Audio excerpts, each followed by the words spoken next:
dear Eddie, for your, it's true, rainy, but very warm, creative and inspirative welcome for this first EPC summit which takes place here in the Western Balkans. The title of today's meeting is very fitting, A New Europe in a New World. I believe that is the main question for the European political community today. What is Europe's role in this new world?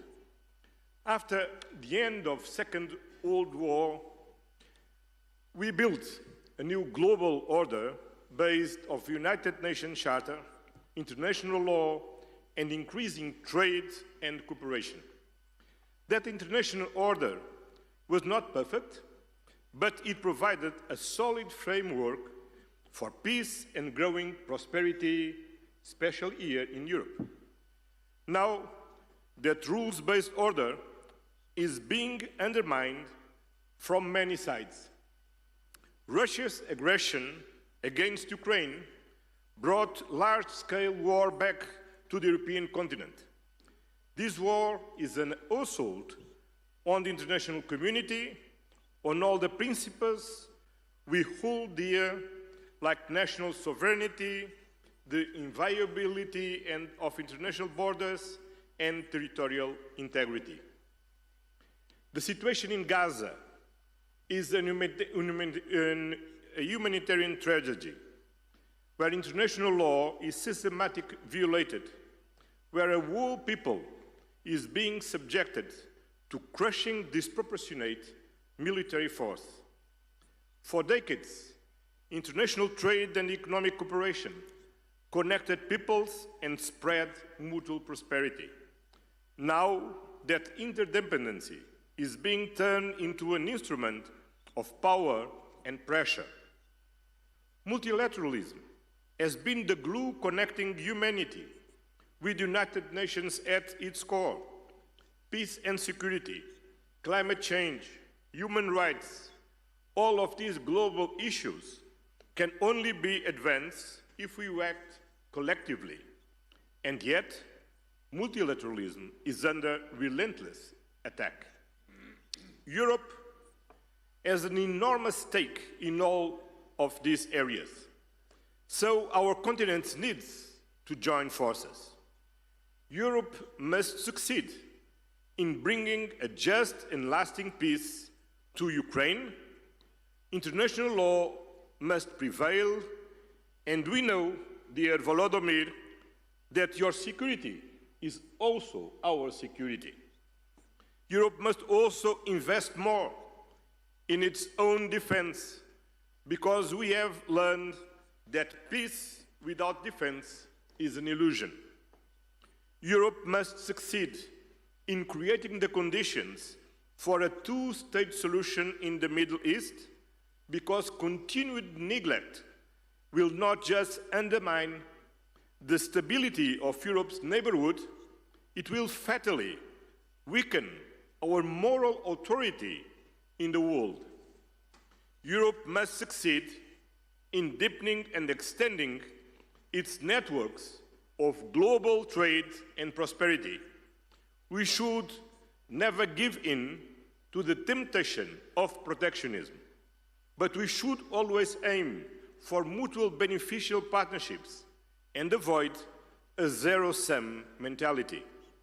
Europe must succeed in defending multilateralism by leading on the implementation of the Pact for the Future, by upholding the Paris Agreement on climate change, by protecting the oceans like a global common good, and, of course, by remaining a staunch pillar of the United Nations. And Europe will succeed. I want to tell you today that the European Union is ready to play its full part in this new Europe, in the new world, working closely with all our European partners. The EU will remain a reliable partner, a predictable partner in European integration, in economic and energy cooperation, in security and defense, in protecting our climate. So, use the energy, the motivation, the faith of these children, and the energy of our friend Edi Rama to get work together as Europeans. Thank you.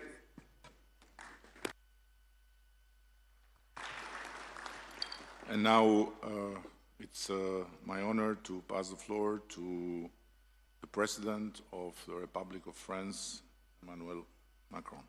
Your Majesty. Merci, Eddy.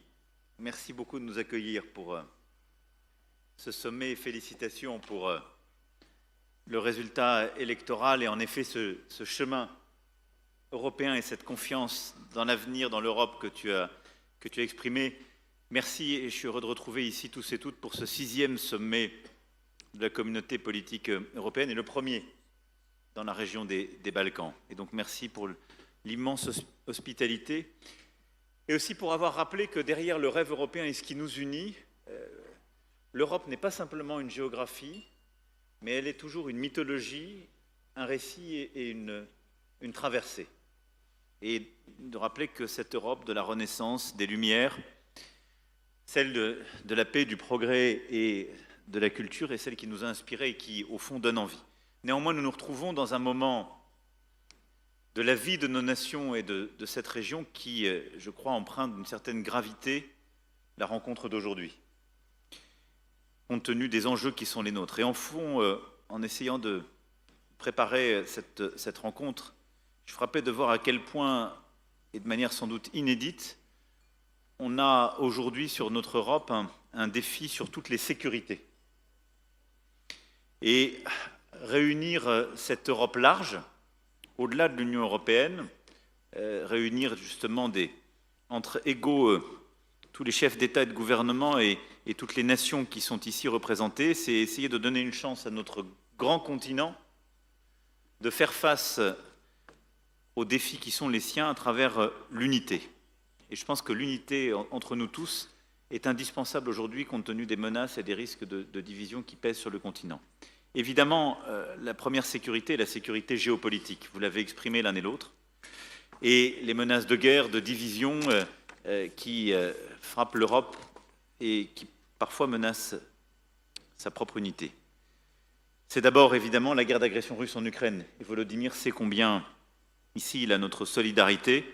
Et je pense que la bataille que nous menons tous, que nous avons portée nos collectifs la semaine dernière avec Keir, Donald et Friedrich, la coalition des volontaires qui s'est constituée et unie beaucoup ici autour de cette table pour soutenir l'Ukraine est importante, d'abord pour obtenir le cessez-le-feu.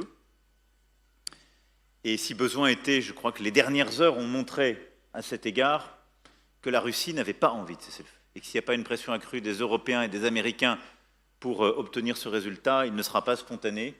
Et au fond, la Russie veut reprendre des discussions qui sont connues, celles qui se sont tenues entre février et mai 2022, qui n'ont pas empêché les crimes de guerre à Boutcha et ailleurs, et qui n'ont donné aucun résultat. Et nous devons pousser sur ce chemin et bâtir une paix juste et durable pour l'Ukraine. C'est aussi tout le travail qui est en train d'être finalisé, et j'espère qu'il sera parachevé et qui permettra un traité de paix entre l'Arménie et l'Azerbaïdjan, et je veux dire ici vraiment à Nicole et Ilham notre plein soutien à tous pour obtenir sur ce chemin la signature de ce traité de paix. C'est d'avancer sur des questions qui restent entre Belgrade et Pristina. C'est d'apporter notre soutien à la Moldavie, victime chaque jour des ingérences russes. Et c'est rappeler l'importance d'échéances électorales en cours qui, là aussi, on le sait très bien, font l'objet de telles ingérences. Et enfin, comme vient de le dire Antonio, c'est nous coordonner pour apporter une réponse tous ensemble à la situation humanitaire inacceptable à Gaza, obtenir là aussi un cessez-le-feu immédiat, une réponse humanitaire, puis une réponse politique, qui est la seule possibilité d'avoir un chemin qui est clé pour l'unité de nos pays et les principes que nous défendons, mais qui est aussi le seul moyen, au vu du reste du monde, d'être compris sur ce que nous faisons sur l'Ukraine. Et je ne compare aucune situation, mais je veux insister pour nous tous sur cela. L'essentiel de l'humanité, la Chine, l'Inde, le continent africain, le proche Moyen-Orient, le Pacifique et l'Asie et l'Amérique latine nous regardent. Parfois, elles ne comprennent pas totalement ce qu'on fait sur l'Ukraine, soyons lucides, mais il faut l'assumer et l'expliquer. Mais elles ne nous comprennent plus du tout sur l'Ukraine quand nous restons silencieux sur Gaza. Ce qu'elles nous disent, vous êtes étranges, vous nous dites que notre vie est en jeu quand il y a la souveraineté territoriale qui est attaquée, puis vous fermez les yeux quand il y a un massacre. Et je ne compare rien, je sais les histoires, mais je veux vraiment ici nous réveiller collectivement sur la cohérence que nous devons tenir sur ces points. Au fond, nous le voyons, toutes ces situations montrent le besoin de paix, la nécessité évidemment de revenir par la diplomatie, mais c'est le chemin sur lequel nous devons trouver de l'unité pour notre sécurité et sur lequel nous devons construire aussi une réponse collective. Et derrière, pour être crédible, là aussi, avoir une réponse commune. Une large majorité d'entre nous font partie de l'OTAN, mais nous avons aussi besoin d'avoir un pilier européen fort dans l'OTAN et d'agir en Européen pour notre sécurité collective. Et les dernières semaines et les derniers mois l'ont montré. Et l'Europe large prend encore plus de force et de pertinence dans le moment que nous vivons pour justement assurer sa propre sécurité. La communauté politique européenne est aussi l'espace qui permet de bâtir la sûreté pour nos populations. Et à cet égard, la lutte contre les trafics de drogue, le narcotrafic, la lutte contre l'immigration illégale sont des sujets essentiels que nous avons commencé à évoquer tous ensemble et sur lesquels je souhaite que nous puissions ensemble commencer à structurer des coalitions d'États, d'organisations internationales, d'agences européennes spécialisées pour lutter contre les trafics, notamment portuaires et fluviaux, et bâtir des échanges de données, lutter contre le financement illicite, le blanchiment et la corruption, et renforcer les programmes de prévention. C'est une bataille qui est clé, qui est attendue par nos populations. Tous ces trafics sont liés entre eux, et la communauté politique européenne est aussi l'espace qui permet de bâtir des coopérations très concrètes en la matière. Troisième élément, c'est la sécurité démocratique. Alain a bercé la porte ô combien dans tous ses discours et à travers son organisation. Mais nous voyons à travers nos élections, la Roumanie le vit en ce moment, je l'évoquais, la Moldavie l'a vécu il y a très peu de temps, nous avons très clairement des menaces qui sapent l'intégrité de nos démocraties, qui minent leur résilience, et nous subissons des manipulations lors des périodes électorales, mais des ingérences informationnelles étrangères à peu près tout le temps. Et c'est quelque chose qui sape la sécurité démocratique de notre Europe. Et donc face à cela, et à ces fameuses FIMIS, nous avons lancé à Blenheim l'initiative qui a été portée avec Maya Sandu en créant un réseau de points de contact au niveau de la CPE pour améliorer la coopération entre nous. Et il faut aller plus loin en protégeant mieux nos infrastructures critiques face aux cyberattaques, en renforçant nos cadres réglementaires sur les contenus illicites en ligne, en traquant les flux financiers qui alimentent ces actions hybrides, mais cette sécurité démocratique est essentielle. Sinon, en particulier la Russie, continueront de déstabiliser nos opinions publiques pour bouger les lignes. La Commission européenne, je le sais, a des initiatives en cours, mais ce qui a été porté par Maya à Blenheim, je pense, est un point important sur lequel on peut accrocher tout ça. Puis le dernier point, c'est la sécurité économique. Je l'évoquais à Budapest, mais je pense qu'on n'a pas encore suffisamment pris la mesure que nous constituons un marché de 700 millions d'habitants. Et ce marché a une puissance extraordinaire. Il est beaucoup plus gros que le marché américain, il est beaucoup plus cohérent. Et en fait, compte tenu du niveau de vie moyen, il est plus structurant que le marché chinois. Si nous savons agir tous ensemble, c'est une énorme puissance de feu. D'abord, en renforçant les coopérations, en abattant les barrières tarifaires, en ayant de la convergence réglementaire, pour faire de notre grande Europe, de notre large Europe, quelque chose de beaucoup plus uni sur le plan commercial et sur le plan de l'intégration économique. C'est tous les débats qu'on a entre l'Union européenne et Royaume-Uni et qui sont menés en ce moment, mais c'est aussi les débats qu'on avait eus et que vous aviez structurés, en particulier Alexandre et Eddy, sur toute la région. Mais je souhaite qu'on puisse vraiment aller beaucoup plus loin sur cette intégration économique de la région, indépendamment des sujets d'élargissement et d'Union européenne. Et je pense que nous devons nous coordonner très fortement pour faire face à toutes les attaques extérieures ou, au fond, à tout ce qui crée de la concurrence déloyale. On est tous face aux tarifs américains, coordonnons-nous. On sera beaucoup plus fort si on se coordonne avec un marché de 700 millions d'habitants et de consommateurs. On fait tous face à la concurrence déloyale de certains produits venant d'Asie en raison de différences de règles ou de la sursubvention de surcapacité. Coordonnons-nous, on sera beaucoup plus fort pour protéger nos marchés et ce commun. Et donc, je souhaite qu'on essaie de structurer aussi une réflexion et un travail autour de la sécurité économique à l'échelle du continent et donc autour de la communauté politique européenne. Voilà les quelques mots que je voulais dire, mais au fond, on le voit bien, notre grande Europe est à un moment de réveil géopolitique. Si justement on veut éviter le rapt et la Renaissance a continué de peindre les mythes et au fond le grand risque que Europe court, alors je ne sais pas si c'est Zeus transformé en taureau qui la ravira, ce que je sais c'est que les risques se multiplient face à nous et que la communauté politique européenne est un espace qui nous permet de structurer sur le plan géopolitique et militaire, sur le plan des sécurités et de la sûreté de nos pays, sur le plan économique et sur le plan démocratique, des réponses très concrètes par des coalitions d'action. Et donc pour ça, je pense qu'il est temps, comme ça avait été proposé par Victor et comme Eddy l'a suivi, en effet de formaliser par un secrétariat léger une équipe de coordination de soutien pour suivre les projets concrets de la CPE, qui pourrait être assurée par la troïka des présidences et le président du Conseil européen, et du coup à chaque fois de pouvoir prévoir les 2 présidences à venir, ce qui permettrait d'avoir en permanence des troïkas et un suivi des projets que nous lançons dans ce cadre. En tout cas, Eddy, merci de nous permettre de nous retrouver à Tirana et merci pour l'hospitalité et l'amour lyrique de notre Europe que tu portes.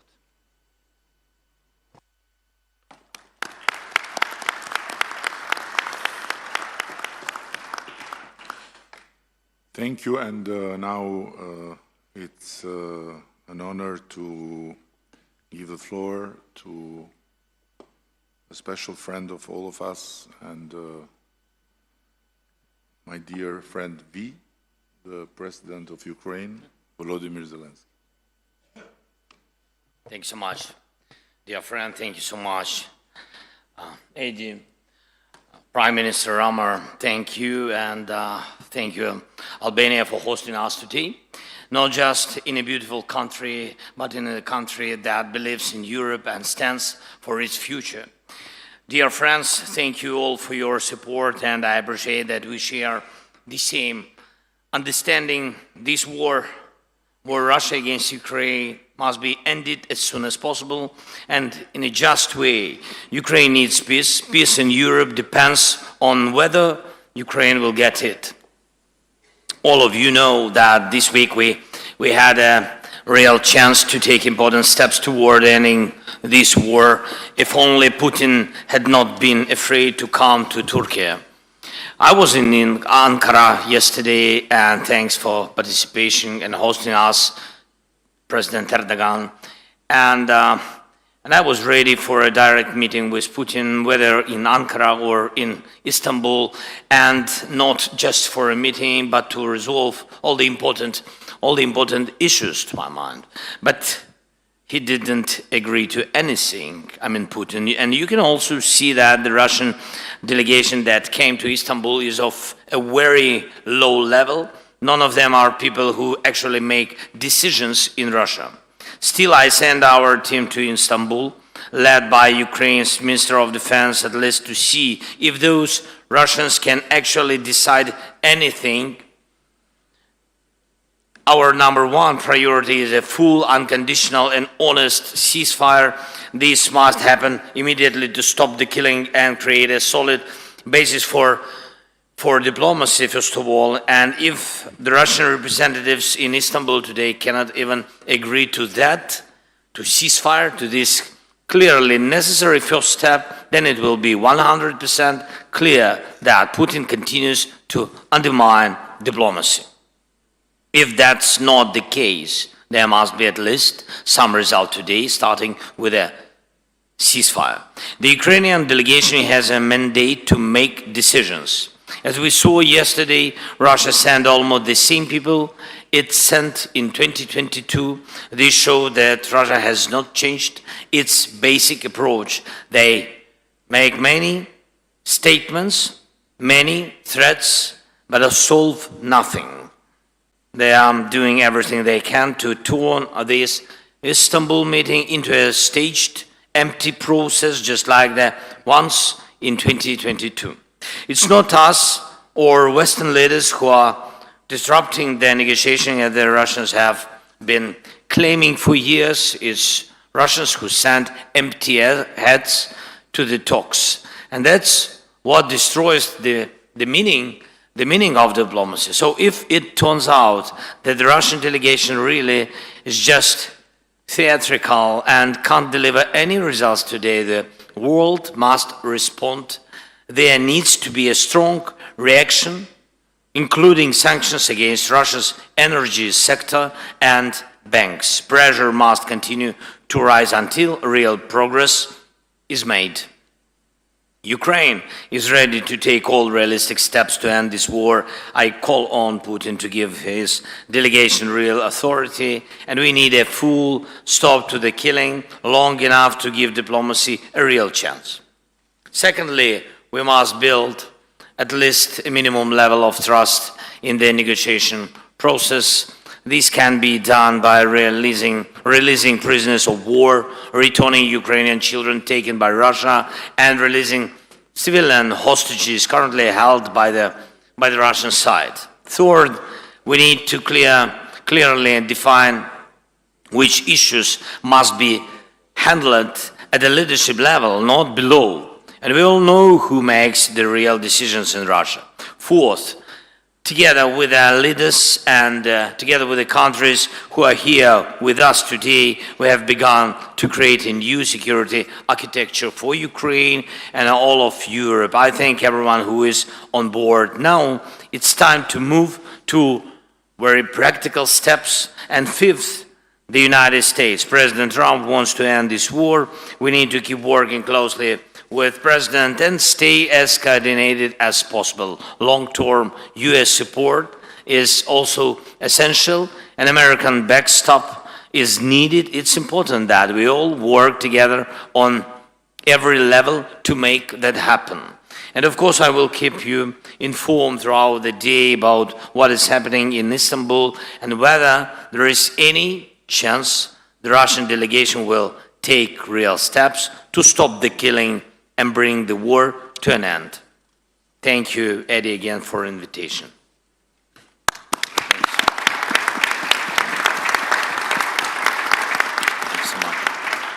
Thank you so much, and it's a particular honor to have here with us, and always a special guest in Albania, the President of Turkey, Recep Tayyip Erdogan. Mr. President, you have the floor.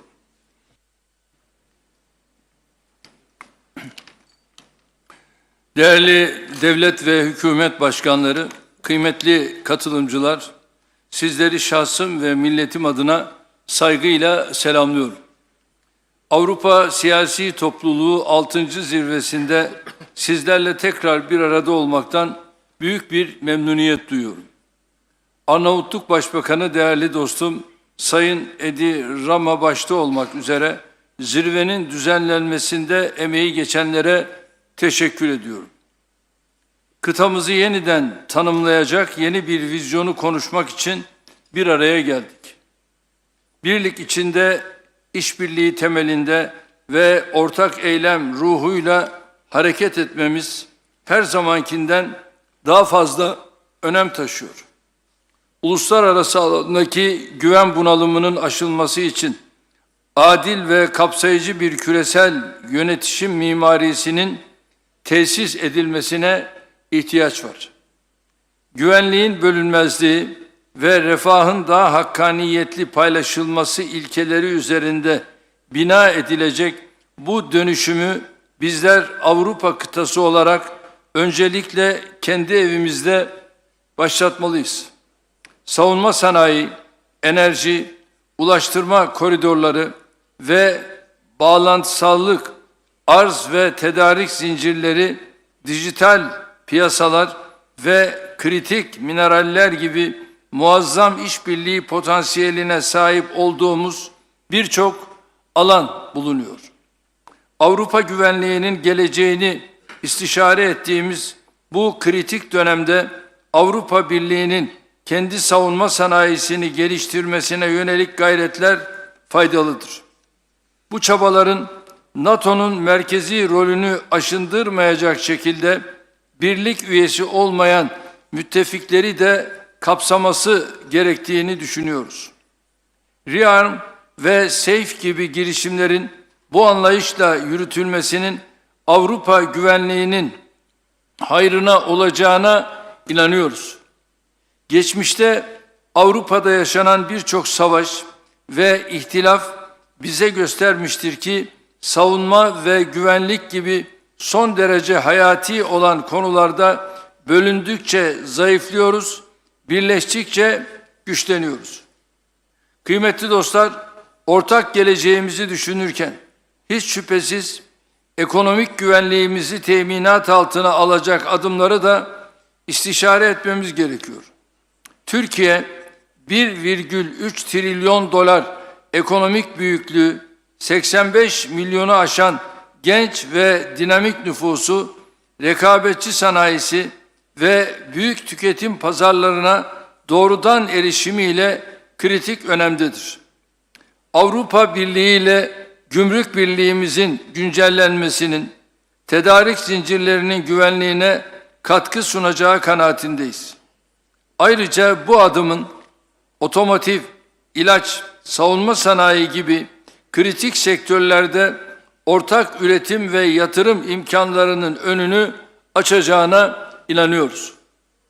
İnsanlarımızın ve dolayısıyla mal, hizmet ve sermayenin hareketliliğini kısıtlayan Schengen gibi vize uygulamalarının da gözden geçirilmesi şart. Son yıllardaki yatırımlarımızla ve doğalgaz alanındaki anlaşmalarla ülkemizi bölge coğrafyası için önemli bir enerji merkezi haline getirme hedefimize adım adım yaklaşıyoruz. Bölgenin en gelişmiş enerji altyapısına sahip ülkesi olarak enerji dönüşüm sürecinde Türkiye Avrupa'da önemli bir aktördür. Yenilenebilir enerji alanındaki adımlarımız sadece ülkemiz için değil, tüm bölge için fırsatlar sunuyor. Çok taraflı ulaştırma güzergahlarının merkezinde konumlanan Türkiye, Avrupa'nın kesintisiz tedarik zincirlerinin muhafazasına ciddi katkı sağlıyor. Değerli dostlar, Ukrayna'da silahların susması ve barış zemininin oluşturulması için kritik bir dönemeçteyiz. Geçmişte olduğu gibi bugün de kapsamlı bir ateşkes öncelikli olmak üzere çözüme dönük çabaların her birine katkı sağlıyoruz. Sürecin hassasiyetine binaen bir dayatmada bulunmaksızın tarafların teşvik edilmesi, adil ve kalıcı barışa ulaşılması bakımından çok önemlidir. Sayın Trump, Putin ve Zelenskyy ile ayrı ayrı görüşmelerimiz oldu. Sayın Macron ve Meloni beni aradılar. Zelenskyy dün Ankara'daydı. Kendisiyle görüşmemiz sonrasında teknik görüşmelere başlama kararı aldı. Mart 2022'den bu yana ilk kez akan kanı durdurma noktasında önemli bir fırsat penceresi aralandı. Nitekim şu anda İstanbul'da Dışişleri Bakanımın riyasetinde görüşmeler Rusya, Ukrayna, Türkiye arasında devam ediyor. Bunun heba edilmemesi gerektiğine inanıyorum.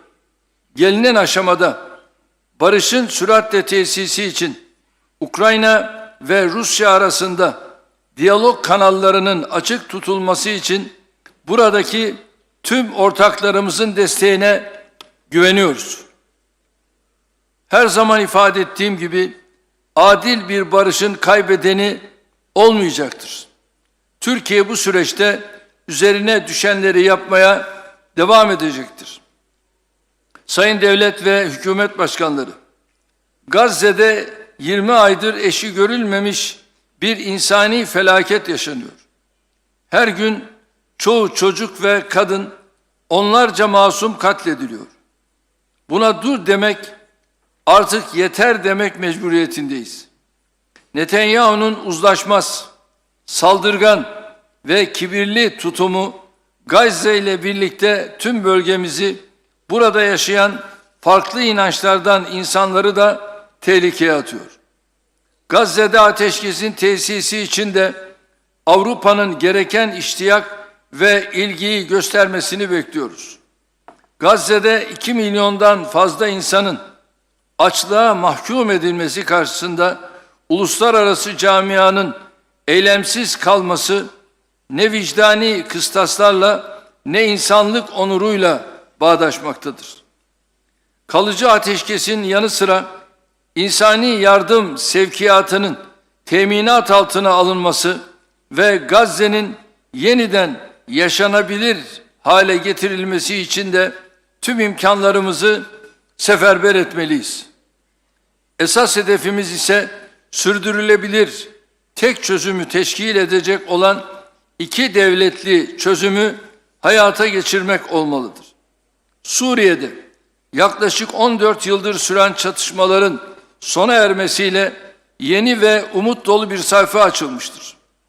Amerikan Başkanı Sayın Trump'ın Suriye'ye yönelik yaptırımları kaldıracağını duyurması, Suriye'nin bir an önce refaha kavuşması için atılmış çok kıymetli bir adımdır. Bu kararıyla Sayın Trump, bölgesel istikrara ve kalkınmaya verdiği önemi bir kez daha göstermiştir. Söz konusu kararın diğer ülkelere de örnek olmasını diliyoruz. Avrupa Birliği tarafından sabık rejime yönelik getirilen yaptırımların aynı şekilde ivedilikle kaldırılmasını, yeniden imar faaliyetleri için mali destek sağlanmasını bekliyoruz. Elbette bu destek ülke dışındaki Suriyelilerin gönüllü, onurlu ve güvenli geri dönüşlerini de hızlandırıcı bir etki yapacaktır. Kıymetli devlet ve hükümet başkanları, belirsizliklerin arttığı mevcut ortam bizleri ortak çözümler etrafında kenetlenmeye mecbur kılıyor. Dayanışmayı, kaynaklarımızı iyi kullanmayı ve samimi işbirliğini sağladığımızda kıta olarak üstesinden gelemeyeceğimiz tehdit ve sınama kalmayacağına canı gönülden inanıyorum. Bu düşüncelerle toplantımızın güvenli, müreffeh ve istikrarlı bir Avrupa için hayırlar getirmesini temenni ediyor. Hepinize saygılarımı sunuyorum.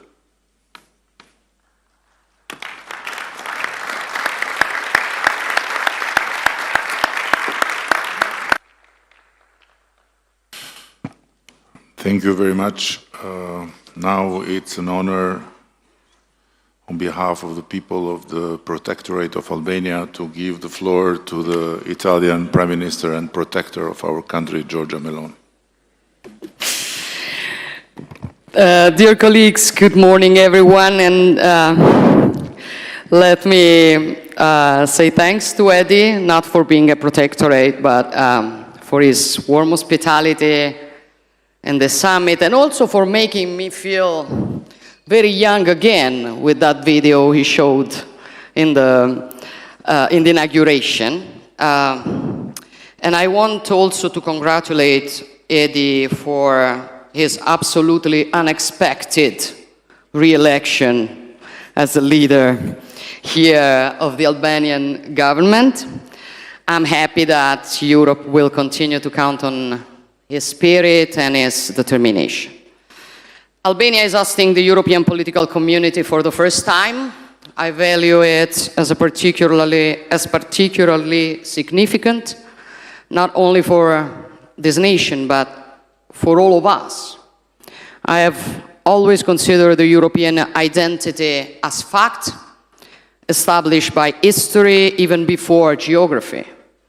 A concept harder to enclose in a definition than to understand by impulse. Albania is, of course, Europe, just like Italy or Serbia or Norway, regardless of whether they are part of this or that organization. That is why it always makes me smile when someone attempts to claim the right to decide who's European and who's not. Among the states that are around this table today, Several have decided not to join the EU. Others aspire to be part of it.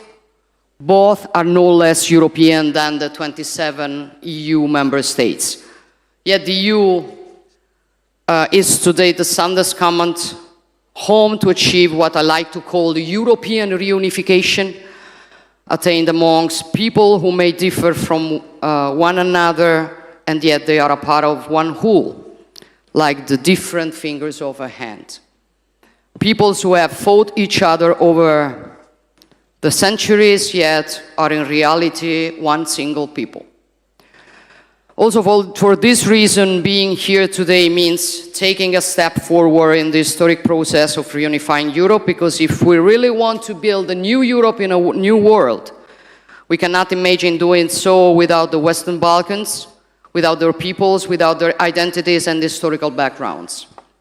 Western Balkans do not lie on Europe's finger or beyond our continent. They are in the very heart of our continent. They are the bridge region between the East and the West, between what St. John Paul II liked to call the two lungs of Europe.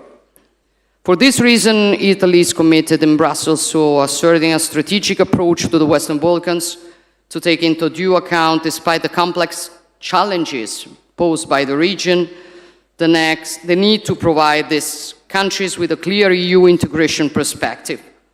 Of course, enlargement involves new challenges, but I'm convinced that the European integration of Western Balkans, as well as towards the East, is also a strategic investment on Europe's own security, even more so in light of what is happening on our borders.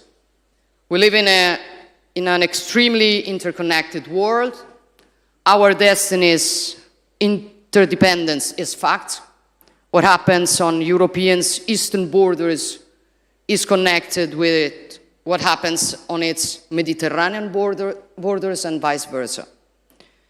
The wound that Russia's wars of aggression against Ukraine has inflicted on the rules-based international system still produces the stabilizing effects well beyond the war borders. And like a domino, this contributes to reigniting or detonating other crisis hotbeds. We have witnessed this in the Middle East, and not only there. That is why we will continue to stand by Ukraine and to strive for this war to immediately come to an end, because our security and freedom depend on restoring the force of law over the law of the strongest. And speaking of Europe and freedom, I believe it is nothing more European than a people willing to risk everything to defend its own freedom and independence.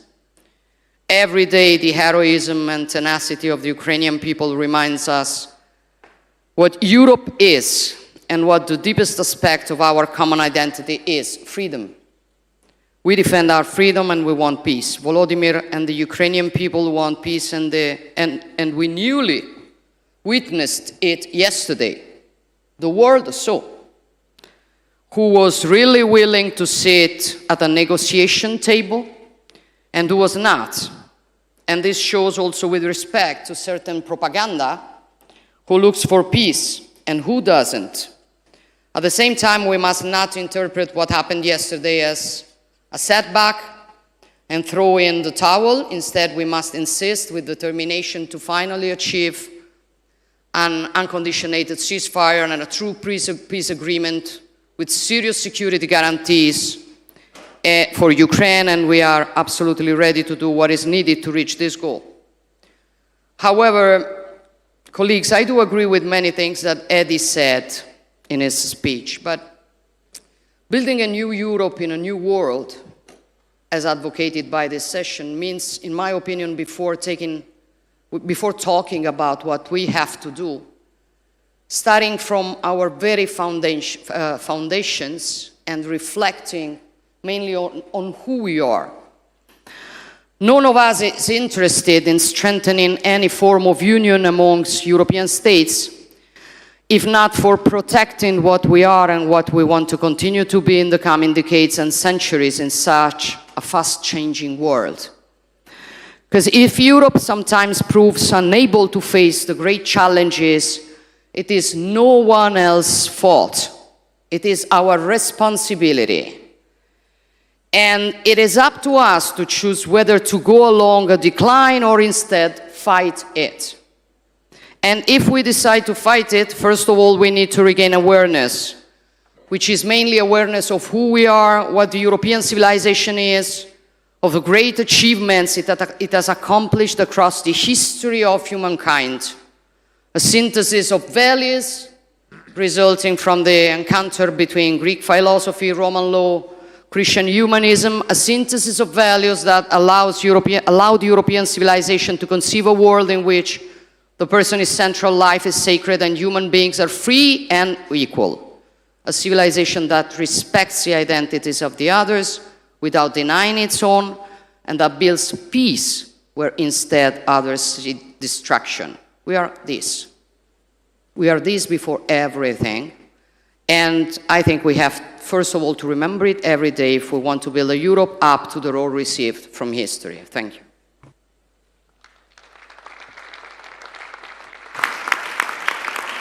Thank you, and with true gratitude for his historical visit yesterday as the first Prime Minister of United Kingdom to ever land in Albania for a bilateral meeting, and with the worldwide known Balkan spirit of forgiveness for having brought such an intense rain, I'm honored to give the floor to the Prime Minister of United Kingdom, Keir Starmer.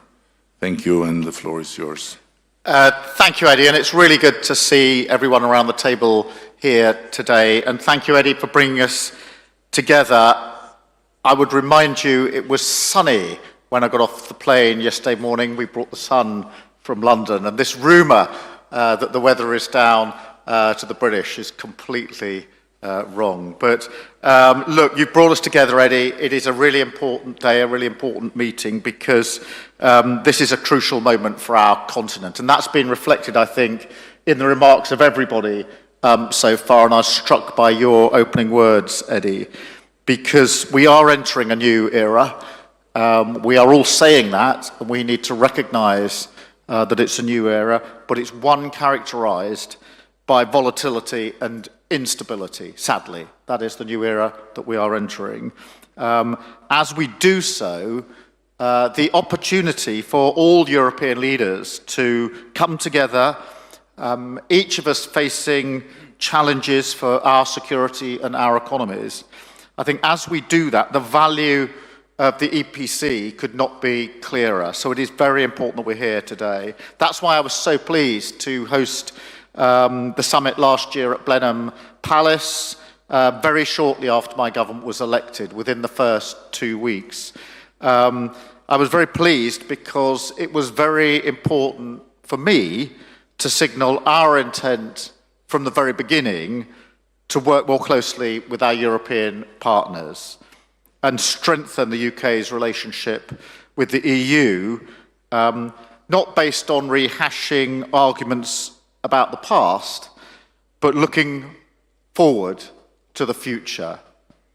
And since then, as you'll have seen, we've dramatically stepped up our engagement with European allies, recognising that partnership is vital to our delivery of security and renewal, and particularly to working people in the UK who want that security and that renewal and deserve it. And we will be strengthening our alliances across Europe, which is why I was really pleased, Eddie, to be the first British Prime Minister to come for a bilateral visit here to Albania and work with you as our partners. And that's why I'm very pleased to be hosting Ursula and Antonio in London on Monday for the first UK-EU summit, a very important moment in this new era. And a moment that is about recognising that many of the challenges we face, whether that's migration, growth, security, they are shared challenges, and only shared solutions will solve them. And obviously, our most urgent challenge here today is securing a just and lasting peace for Ukraine. A just and lasting peace. Those words, just and lasting, being so important. And that is why it's vital that we all step up to do more for our own defence. And last week I announced a major package of sanctions on the Russian shadow fleet, ramping up the pressure on Putin and protecting our critical infrastructure. And Emmanuel and I have worked very hard with many of you in recent months to bring together political and military leaders under our coalition of the willing, and I thank everybody who's been part of that. And of course, together with Friedrich and Donald, we joined Volodymyr in Kyiv last weekend, not just an important symbol of solidarity and support 80 years after the end of the Second World War, and a reminder that the values that were fought for 80 years ago are precisely the same values that we are fighting for tomorrow, at the moment, in relation to Ukraine, but also an important moment to bring together, and supported by President Trump, the argument about an unconditional ceasefire, that Putin must come to the table for that unconditional ceasefire, and to issue, as we did last weekend, that ultimatum. Now, having issued that ultimatum, we must be prepared to follow through, because if Russia won't come to the negotiating table, Putin must pay the price. And I think yesterday, as already been mentioned, was further evidence that Putin is not serious about peace. Russia is dragging its feet and playing games, whilst Ukraine has shown itself to be the party of peace. And Volodymyr, your leadership throughout this conflict, your leadership in fighting the Russian aggression and the resilience and courage of the Ukrainian people is, I think, something for us all to hold up, but also your leadership in the fight for peace, because it was you that put on the table some weeks ago now the unconditional ceasefire. So Ukraine is clearly the party of peace, and we all need to line up as allies to ensure that we get the ceasefire that is desperately needed and deliver sanctions if that is necessary. And the United Kingdom is fully committed to playing our full part, which is why we've boosted our defence spending to 2.5% of GDP in 2027, with the clear ambition to reach 3% in the next Parliament. And I know others here are stepping up, obviously, as well, so that together we deliver a generational shift in European defence and tackle the challenges that undermine our stability and security. And those challenges include migration, a challenge that preys on the most vulnerable and places a huge strain on our immigration system, as well as our public services. And that's why I put illegal migration on the agenda at Blenheim, why I chaired a discussion on the topic in Budapest. I'm really pleased, Eddie, that you include it again on the agenda for today. Because the truth is, this is a challenge that crosses our borders, a challenge we have to confront together. All of our citizens want an immigration system that is fair and that works for the national interest. And now is the time to work together to secure our shared borders. And this approach is already paying off. Yesterday, I visited Durrës port and saw firsthand how the UK is working with Albanian law enforcement to disrupt cross-border crime. And in March, I hosted the first major international summit to tackle organised immigration crime, highlighting work with European partners that is already driving results. But now is the time to do more across the board on immigration, national security, and we all know it's absolutely critical to our economic security as well. So in a new era for trade and the economy, we will increase our resilience, strengthen our alliances, and reduce barriers to trade with our allies around the world and across Europe. In this time of great uncertainty and volatility, the UK will not respond by turning inwards, but by taking its place on the world stage, strengthening our alliances, supporting freedom and peace in Europe. And I thank you, Adi, again for convening us today in pursuit of those common themes and issues.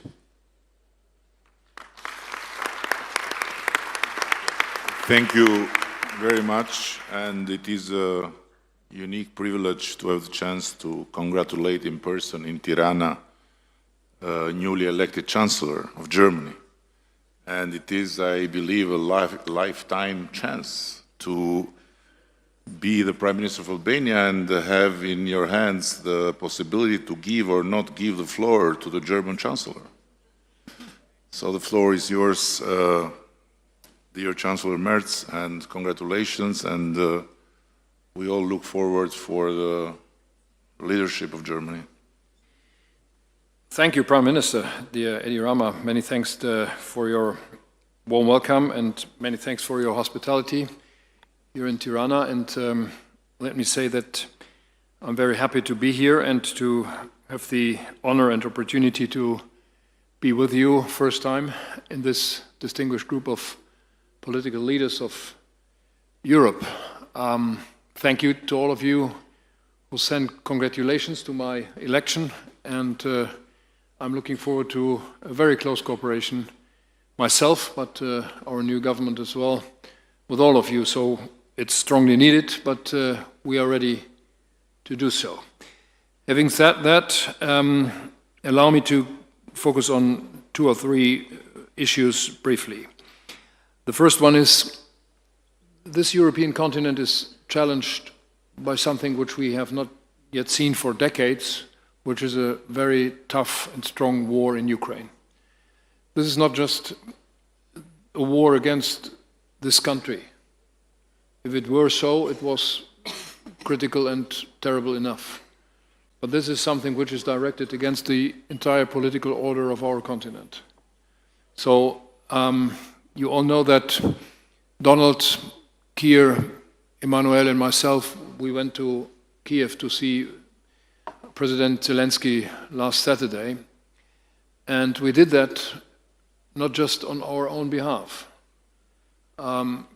Hopefully we did that on behalf of all of you, to show our decision and our commitment to this country and to this European political order. And we are determined, the 4 of us, and I hope all of you, that we have to continue to give support, strong support, politically, economically, financially, militarily, to this country. And our efforts have shown a very, very small diplomatic success. The fact that they are meeting today, first time for 3.5 years, is a very small but first positive signal.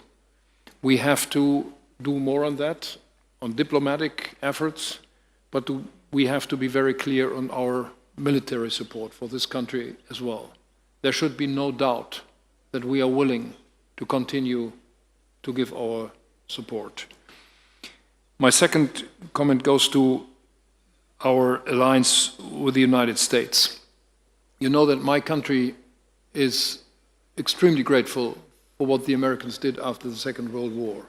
And we honored that several times in the last decade, especially last week when we celebrated, or when we thought about the 80 years of freedom and peace in Europe.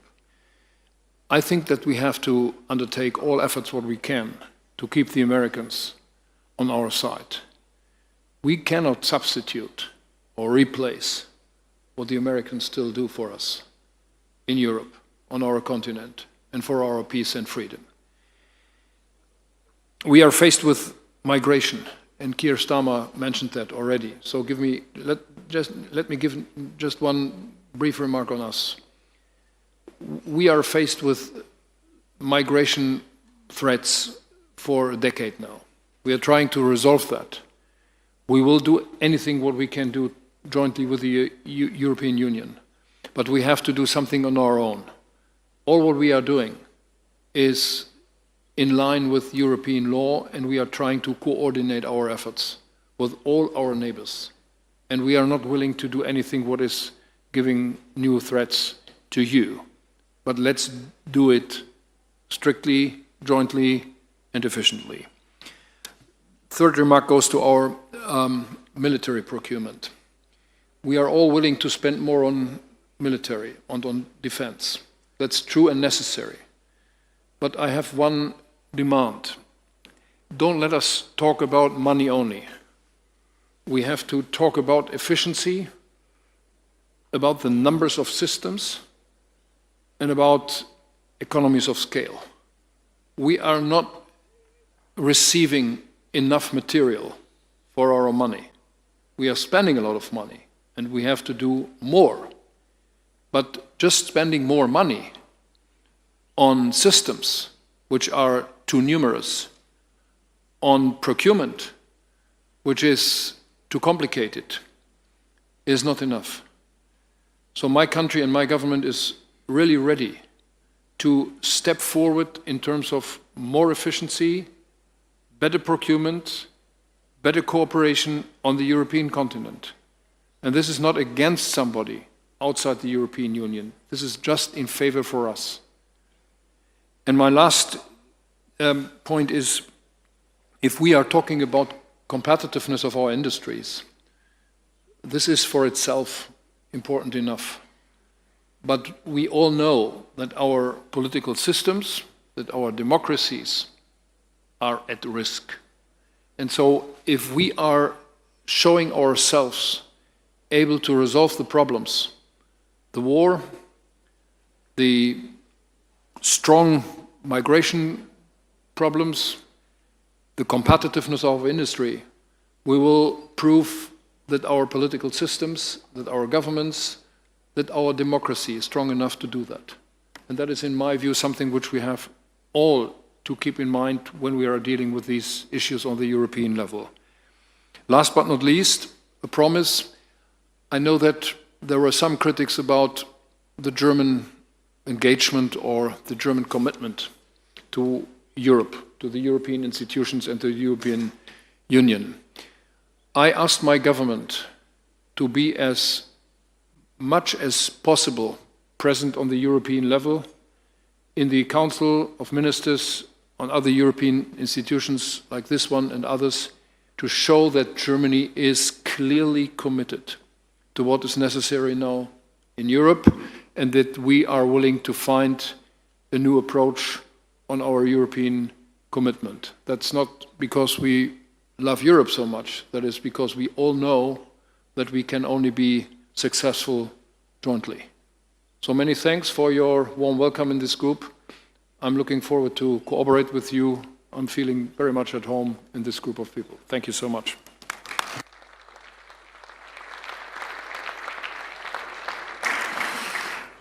And now I believe that you would agree with me that nobody better than our Commission President, Ursula von der Leyen, can be trusted with the final word of this opening session.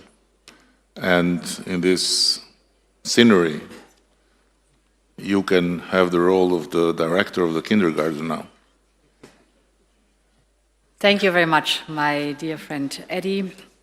Thank you very much for convening us here. Outstanding again, as we know you. And indeed, many of you said that the changes we are living through are historic, without any question. When the wall fell in 1990, the end of history was proclaimed. And you all remember that we assumed that economic and political freedom would eventually converge and that this would unite people. Now, as we are here today, history is back, and so are geopolitics. What we have perceived as a world order is becoming a world disorder, triggered not least by Putin's imperialistic ambitions and other geopolitical struggles. In recent years, and just as we spoke here, Emmanuel, the need for a wake-up call for Europe has often been articulated. Well, Today, Europe is awake, wide awake. And we know that we must leap forward. We have to close the innovation gap. Eddie, you mentioned it. We have to boost our competitiveness. We have to build our own resilience. And we have to widen and deepen the network of partnerships that we have around the world.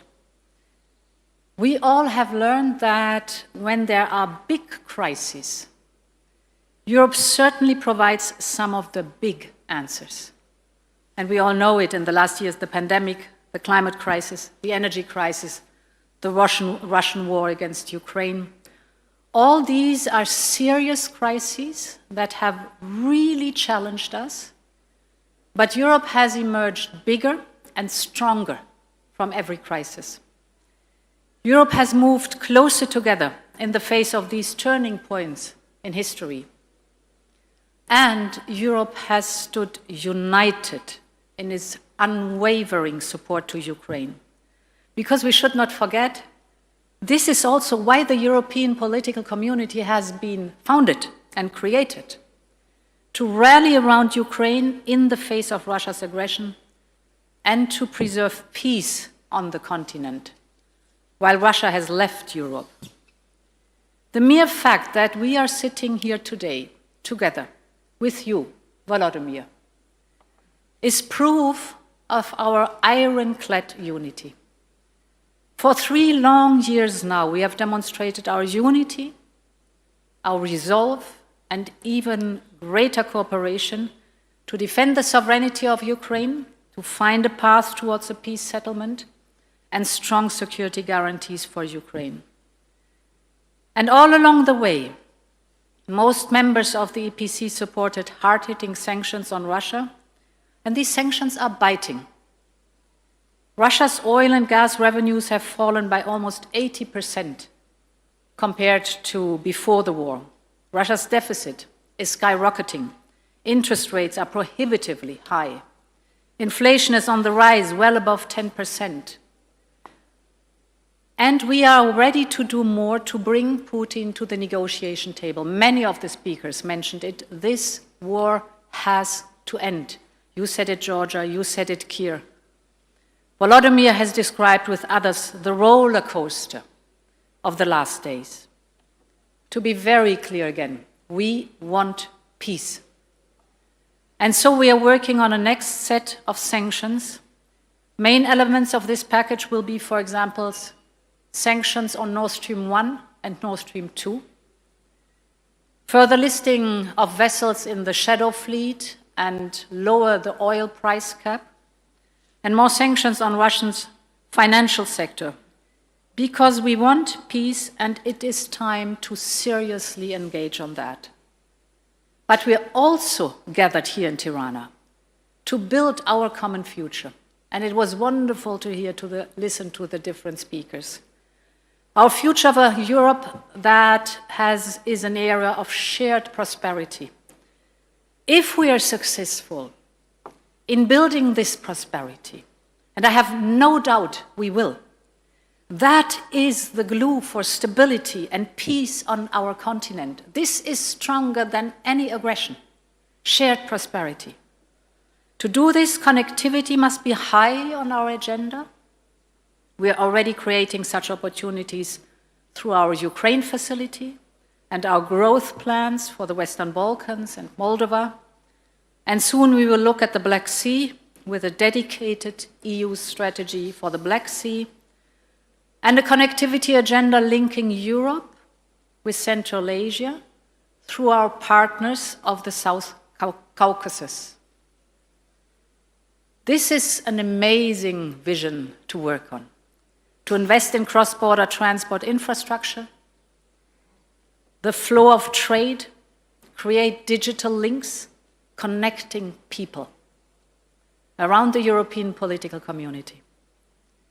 Our web of partnerships have been developing at light speed during the last 3 years.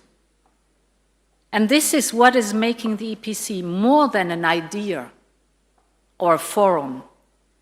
It is the expression of our ability to address and to master together the challenges that occur as Europeans.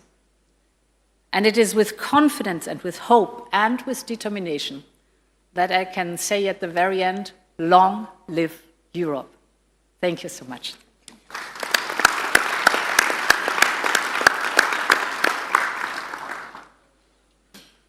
Thank you, and I want to share with you that in our first common law, written in Middle Age, there is a very fundamental chapter about hospitality. And it starts with a quote that goes, "The house of the Albanian belongs to God and the guest." And that quote is really very profound, and it's the origin of the fact that we ended the Second World War as the only country that had more Jews after than before, because they were guests in this country, and they were protected with Albanian lives. But among many commandments, feeding well the guest is absolutely crucial. So please follow me now, and if you have been told by EU that there is no free lunch, you will change your conviction. There is, and there will always be for you anytime you come to Albania in whatever capacity. And in 1 hour, we have to go back and to make Europe work. Thank you. Thank you.